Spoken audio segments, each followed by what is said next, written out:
BNP ছাত্রদল যুবদলের বিরুদ্ধে সেনাবাহিনীর জরুরি পদক্ষেপ নেওয়ার আহ্বান জানাচ্ছে।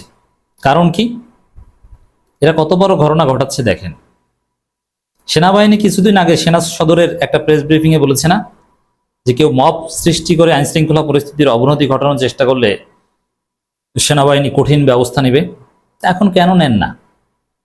কি করেছে দেখেছেন না? আমি কয়েকটা বিষয় দেখাবো। দেখেন, মব কি? জনতার প্রতিরোধ কখনো মব নয়। কিন্তু সেনাবাহিনী বা পুলিশ তারা দায়িত্ব পালন করবে কিসের ভিত্তিতে? তাদের দায়িত্ব পালন করার স্ট্যান্ডার্ড হচ্ছে রাষ্ট্র। রাষ্ট্র যদি কোনো বিষয়ে পদক্ষেপ নেয় বা রাষ্ট্র যদি কোনো বিষয়ে সিদ্ধান্ত নেয়, সেটা ইমপ্লিমেন্ট করা এটা সেনাবাহিনী পুলিশের দায়িত্বই, তাই তো? এবং রাষ্ট্রের সর্বোচ্চ আদালত একজন নিরপরাধ আসামিকে বেকসুর খালাস দিয়েছে, এবং এটা কোনো বিচারিক আদালত নয় কিংবা নিম্ন আদালত নয়, হাইকোর্টও নয়, এক ধরনের আপিলের ডিভিশন যার উপরে আর কোনো কোর্ট নাই। এর মানে একদম চূড়ান্ত এবং কনসেনসাস রায়, ইনক্লুডিং চিফ জাস্টিস সহ পূর্ণাঙ্গ আপিল বিভাগের পূর্ণাঙ্গ বেঞ্চের কনসেনসাস রায়। এ ধরনের কনসেনসাস রায় খুব কম হয়, ডিভাইডেড রায় হয় অনেক ক্ষেত্রে। তো এরকম একটা রাষ্ট্রের সর্বসম্মত যার বিরুদ্ধে যাওয়ার আর কোনো অপশন নাই, শেষ জায়গা, সেই জায়গার রায়ের বিরুদ্ধে শাহবাগীরা মিছিল করছে, প্রতিবাদ করছে, অথচ সেনাবাহিনী পুলিশকে দেখলাম না এদের গ্রেপ্তার করতে। অথচ রাষ্ট্রের ব্যবস্থাপনা অনুযায়ী, হ্যাঁ, রাজনৈতিক প্রতিবাদের অধিকারকে আমি স্বীকার করি, যে আপনি চাইলে বিরোধিতা করতে পারি কোনো রায়ের, কিন্তু রাষ্ট্রের কাছ কি? রাষ্ট্রের সার্বভৌমত্বের অর্থ কি? যে সর্বোচ্চ আদালত আপিলেট ডিভিশন যে রায় দিবে এটা রাষ্ট্র বাস্তবায়ন করবে।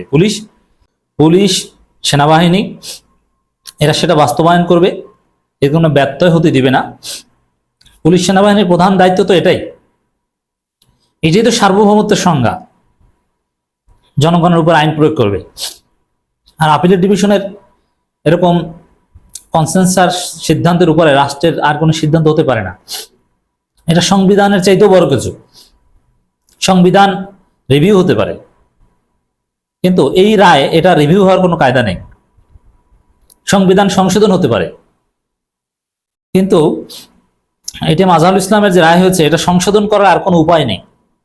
সব প্রক্রিয়া শেষ, দুনিয়ায় আর কোনো উপায় নেই, খালাস। তো সেই রায়ের বিরুদ্ধে দেশদ্রোহী শাহবাগীরা মিছিল করে।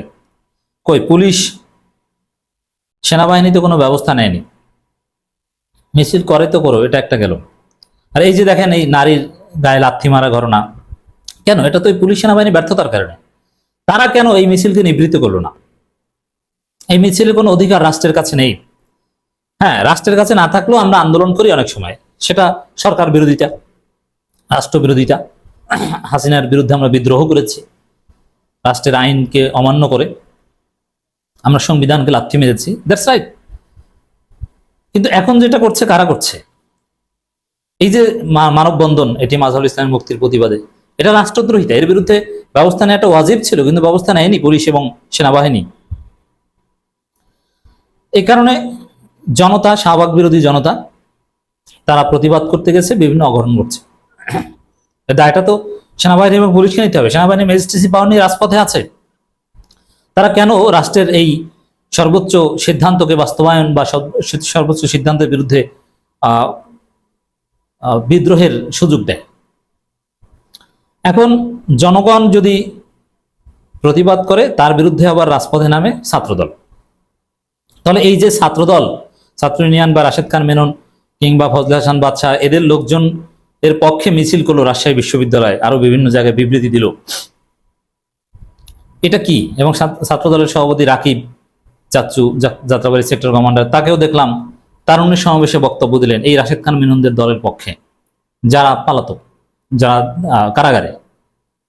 What is it? তো এই ছাত্রদল, এর অর্থ কি? এই ছাত্রদল কি করছে? এই যে সেনাবাহিনী বলছে মব করলে ব্যবস্থা নেবে, এটা তো মব করছে, রাষ্ট্রের বিরুদ্ধে মব করছে। রাষ্ট্রের বিরুদ্ধে তারা মানববন্ধন করছে, তারা মিছিল করছে, মশাল মিছিল করছে। সংবিধানের চাইতেও বড় কিছুর বিরুদ্ধে তারা মশাল মিছিল করছে, এবং ওই মিছিলকারীদের পক্ষ নিচ্ছে ছাত্রদল। তাহলে এই ছাত্রদলকে তো, এবং ছাত্রদলের চাঁদাবাজদের লিস্ট হয়েছে, এই চাঁদাবাজদের বিরুদ্ধেও কেন ব্যবস্থা নেয় না? আর এই মবকারীদের বিরুদ্ধে, এই আদালতের সিদ্ধান্তের বিরুদ্ধে দাঁড়ানোর, যারা দাঁড়িয়েছে তাদের পক্ষে দাঁড়ানো ছাত্র দলের বিরুদ্ধেও কেন ব্যবস্থা নেয় না? ব্যবস্থা নেওয়া উচিত। আর একটা ঘটনা ঘটিয়েছে দর্শক, একটা কথিত তারুণ্যের সমাবেশ হয়েছে বিএনপির, সারা দেশ থেকে লোক এনে তারা তারুণ্যের সমাবেশ করেছে, ভাড়া করে লোক এনেছে।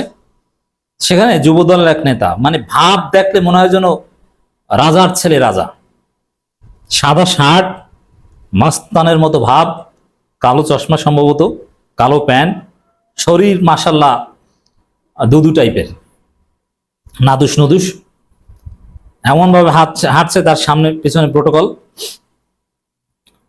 পাশেই সামনে পড়েছে এক আইসক্রিম বিক্রেতা বা এরকম কোন একজন ভেন্ডর, তাকে কষিয়ে থাপ্পড় দিয়েছে এই বিএনপি নেতা বা যুবদল নেতা। বলা হয়ে থাকে তিনি যুবদল নেতা, তিনি নাকি উদীয়মান নেতা। এই ঘটনার তীব্র নিন্দা ও প্রতিবাদ জানাই।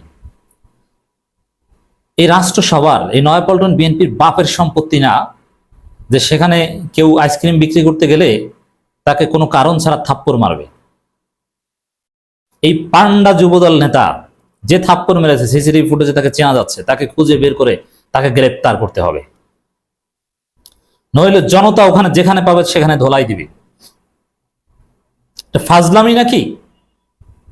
এটা তো হাসিনার চাইতো বর্বর এরা, ক্ষমতা আসার আগেই এত ভাব, আর ক্ষমতা আসলে যারা কি করবে, সামনে যা পাবে তা পিটিয়ে তছনছ করে দিবে এই মাস্তানেরা, এই পান্ডারা। অতএব এর বিরুদ্ধে ব্যবস্থা নিতে হবে। এখন পুলিশ সেনাবাহিনী যদি ব্যবস্থা না নেয়, তারপরে যদি জনগণ ধরে, বলবেন যে জনগণ মাফ করছে। আরে পুলিশ সেনাবাহিনী ধরলে কি জনগণ ধরবে নাকি? যেমন এই যে পান্ডা, এই যে থাপ্পড় দিয়েছে আইসক্রিম বিক্রেতাকে বা ভেন্ডরকে, খুচরা বিক্রেতাকে, এই যুবদল নেতাকে যদি পুলিশ আইনের আওতায় না আনে, তাহলে জনগণ ক্ষিপ্ত হয়ে তাকে ধরতেই পারে, তখন বলবেন যে মাফ করছে। ফাজলামি শুরু করেছেন। সেনাবাহিনী কই, কি করে? এই লোককে কেন ধরেন? এই লোককে ধরতে হবে। অ্যাট দি সেম টাইম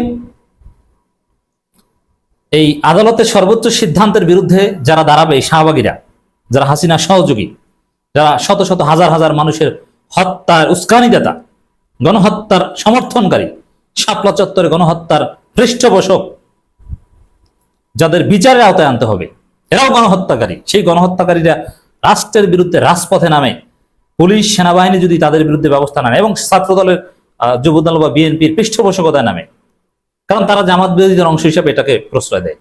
এখন পুলিশ সেনাবাহিনী যদি এদের বিরুদ্ধে ব্যবস্থা না নেয়, তারপরে যদি জনগণ এদেরকে ধরে, পুলিশ সেনাবাহিনী রাষ্ট্র ফেল করলে তো সেখানে জনগণ হাত দেয়, এটাকে মব বলতে পারবেন না। এজন্য বলবো যে অনতিবিলম্বে এই শাহবাগীদের এবং এই খুচরা বিক্রেতা নির্যাতনকারী বিএনপি, এদেরকে গ্রেপ্তার করতে হবে। এবং ছাত্রদল সভাপতি বলেছেন যে কাউকে শান্তিতে থাকতে দেবেন, হুমকি দিয়েছে।